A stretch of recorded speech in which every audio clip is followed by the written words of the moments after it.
찾는 거 그거 이거 배웠죠. 마가복음 빨간 자 신약이 맞지 아마 마막 먹이라고 나와 있죠. 앞에 보면은 예.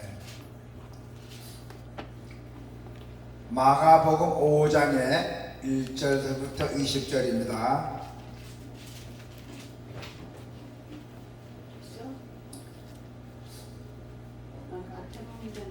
마가복음 1장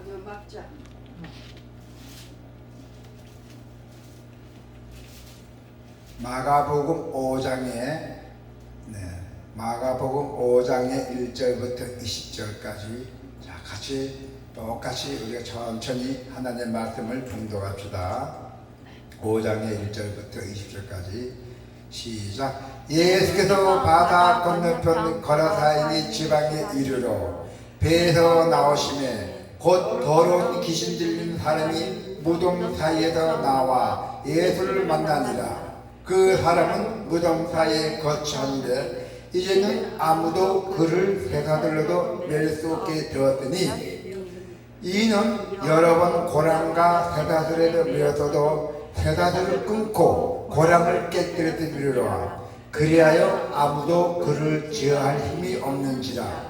밤낮 무덤 사이에서나 산에서나 늘 소리 지르며 돌로 자기의 몸을 헤치고 있었더라. 그가 멀리서 예수를 보고 달려와 절하며 큰 소리로 부르짖어 이르되 지극히 높으신 하나님의 아들 예수여, 나와 당신이 무슨 상관이 있나이까?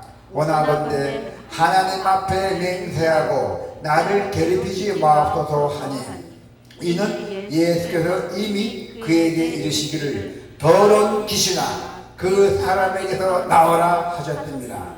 이에 물으시되 내 이름이 무엇이냐? 이르되 내 이름은 군대니 우리가 많음이니이다 하고 자기를 그 지방에서 내보내지 마시기를 강구하더니 마침 거기 돼지의 큰 떼가 산 곁에서 먹고 있는지라.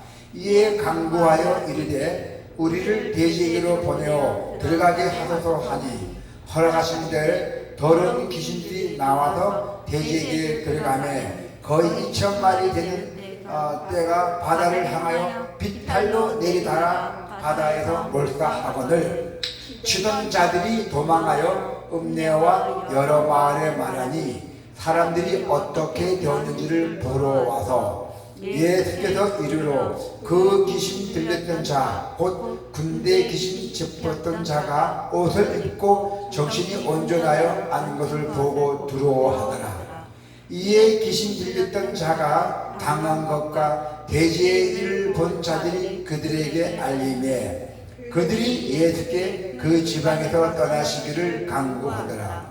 예수께서 배에 오르실 때에 귀신 들렸던 사람이 함께 있기를 강구하였으나 허락하지 아니하시고 그에게 이르시되 집으로 돌아가 주께서 내게 어떻게 큰 일을 행하사 너를 불쌍히 여기신 것을 너 가족에게 알리라 하시니 그가 가서 예수께서 자기에게 어떻게 큰 일을 행하셨는지를 데가볼라에 전파하니 모든 사람이 놀랍게 여기더라. 아멘.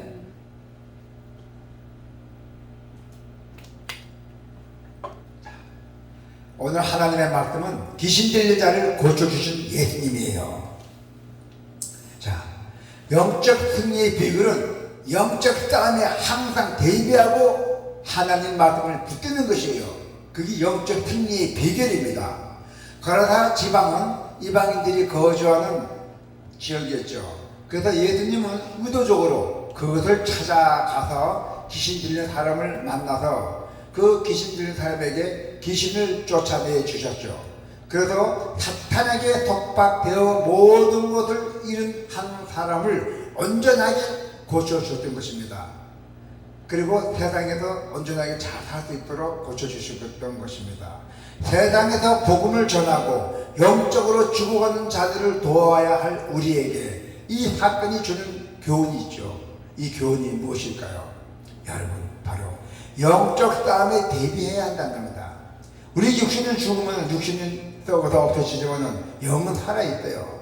우리가 살아가는 세상은 고통과 악한 일들을 가득한 곳이에요. 우리가 이 세상 고통과 악한 일들, 이 세상에 우리가 살아가는 것이, 우리는 그러한 일들을 통해서 활동하는 악한 영의 역사가 있음을 간과하지 말아야 돼요. 예수님은 거라사 지역에 그 귀신 들린 사람을 찾아가셨잖아요. 일부러요. 그는 다른 사람들뿐만 아니라 자신에게 큰 고통을 주는 사람이었어요. 그래서 마을 주민들은 그의 거친 공격, 아주 무시무시한 그런 공포성 때문에 그를 고랑과 쇠사슬로 통제하려 했지만은 그 고랑을 깨뜨리고 또 쇠사슬을 끊고 무덤 사이에서 돌로 자기 몸을 막 상처를 내면서 아주 비참하게 살아가고 있었어요. 귀신 들리니까 귀신이 한 짓인 거 모르잖아요. 돌로 자기 몸 막 상처 내고 그랬던 것입니다. 그러나 예수님께서는 귀신의 지배 아래에 있는 그를 불쌍히 여겼어요.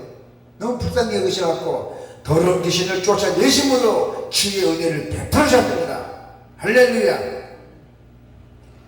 그래서 예수님이 귀신 들린 자를 고쳐주신 이 사건은 세상에 영적 전투가 있음을 분명하게 알려주는 것입니다. 그래서 악한 영들은 지금도 사람들에게 역사해서 그 복음의 진리의 길을 닫게 합니다. 그리고 무관심하게 만듭니다. 우리 예수 그리스도인들을 갖가지 온갖 방법으로 우리 사람들의 삶의 고통과 상처를 주는다는 것이죠. 우리가 이 선교 현장에서는 아주 무서운 일들을 많이 겪었던 사람도 있어요. 특히 사도 바울은 우리가 감당하는 싸움이 인간이 아니라 악한 영들을 상대하는 것이라고 분명하게 알려주고 있어요.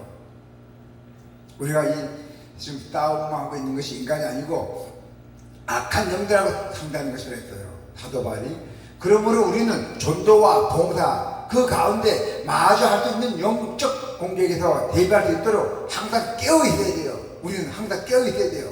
영적 우리가 그 공격에 대비할 수 있도록 우리가 깨어 있어야 된다는 것입니다. 우리가 전도하는 사람들 속에서는 반드시 주님의 권능이 임해서 복음을 가리는 악한 영의 역사를 물리치도록 기도해야 한다는 것이죠. 우리가 기도해서 우리가 악한 영들을 물리쳐야 돼요. 물리치려면 어떻게 돼요? 주님의 영을 받아야 돼요. 성령도 받아야 돼요. 그래서 주님은 우리의 기도를 들으시고 또 그들을 치유와 구원의 길로 인도해 주실 것입니다. 할렐루야. 말씀의 능력을 믿어야 돼요. 말씀의 능력. 예수님은 더러운 귀신에게 뭐라 했어요? 그 사람에게 나오라고 명하셨잖아요.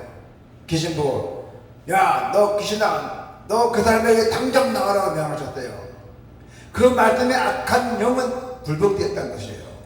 그래서 예수님의 말씀의 한마디에 귀신은 쫓겨나고 죽은 나사로가 살아났으며 바람과 파도도 잠잠해졌던 사건, 또 하나님의 말씀이야말로 어둠과 악의 지배에 있는 영혼들을 빛과 생명으로 인도하는 영적 전투에서 우리는 잘 사용해야 할 바로 성령의 검이에요.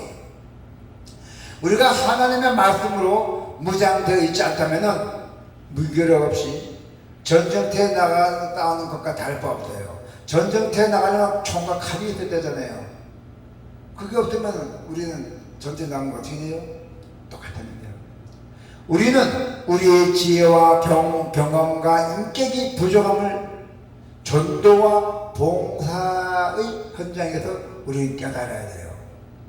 그런데도 하나님의 말씀을 가까이 하려고 하지 않을 때도 많이 있습니다. 우리가 일상에서 말씀을 읽거나 깊이 묵상하는 훈련을 어려워하고 있잖아요.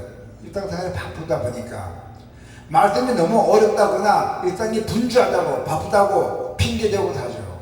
그러다 보니 우리의 삶이 하나님의 말씀하신 바와 같이 다른 경우도 많이 있어요. 우리가 하나님 뜻대로 살지 못하고 우리 멋대로 산다는 것이에요. 그러면 안 되잖아요.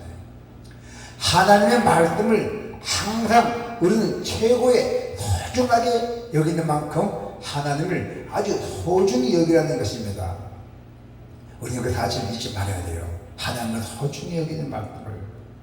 우리가 하나님의 말씀으로 무장된 만큼 하나님의 뜻에 합당한 삶을 살 수가 있고 그리고 능력을 발휘하게 될 것입니다.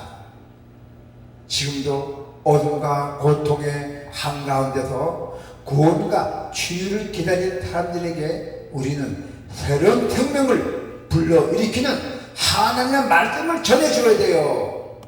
하나님의 말씀, 새로운 생명을 불러주는 하나님의 말씀. 하나님의 말씀이 우리를 구원하고 회복시킨 것처럼 그들에게도 우리가 똑같이 치유와 회복의 역사를 일으키게 됩니다. 우리 앞에는 보이지 않는 약한, 아주 악한 영적 혈과 싸움이 있습니다. 그러므로 우리는 영적 싸움에 대비해서 성령의 검, 곧 하나님의 말씀이에요. 성령의 검이 하나님의 말씀이에요. 하나님의 말씀으로 치유하신 것처럼 우리도 하나님의 말씀으로 무장된 만큼 영적 싸움에서 승리할 수가 있고 어둠의 세력에 붙들는 자들을 자유하게 하는 복된 일에 우리는 반드시 쓰임 받을 것을 축원합니다. 아멘.